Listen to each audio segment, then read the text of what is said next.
आजचा दिवस खूप खास आहे. कारण आजपासून आपल्या लाईफमध्ये एक नवीन काम ॲड झालंय. म्हणून काय दिवसाची सुरुवात केली थेट आपल्या पाचोऱ्यातल्या सगळ्या मंदिरांपासून. सगळ्या मंदिरात जाऊन मनापासून आशीर्वाद घेतला. कारण नवीन सुरुवात देवाच्या नावानेच हवी, आहे की नाही?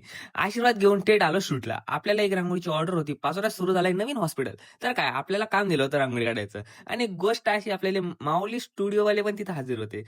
काकांचं काम तर एकदम ग्रेटच आहे. म्हणजे विशेष खोल. कारण आजकाल क्वालिटी आणि क्वांटिटीमध्ये नाव तर आपलंच आहे. हे लोकांना माहिती आहे म्हणूनच तर आपल्याला भेटतो भाऊ. आणि मग काय गुलाबाचं एक फुल काढलं होतं. एवढी चांगली तिथं हे काढलं होतं त्यांनी गुलाबाचं फुल. हा म्हणलं गुलाबाचा फुल कोण देणार आहे? त्याचं 5 तास ठरवलं होतं ना म्हणून. तर काय घरी आलो, गाडी काढली आणि निघालो आता स्टेशनला. स्टेशनला जाऊन म्हटलं आधी तिकीट काढूनच घेऊ भाऊ. मग ट्रेन आली आणि मग काय बसलो मग ट्रेनमध्ये. मन थोडं नर्वस होतं, सॅड पण होतो. एकच गोष्ट मनात होती, कुछ पाने के लिए कुछ करना पडता है यार.